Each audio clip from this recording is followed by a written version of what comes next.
Hə. Hə. Həqiqətən.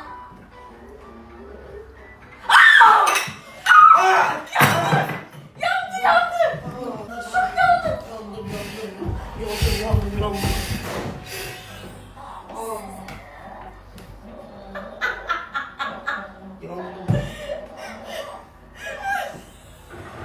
Hani yandın aşkım?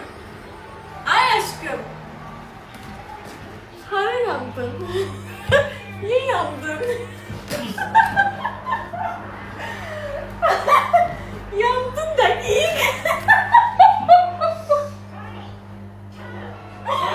Hayal eləmirsən də, sən hayal eləmirsən.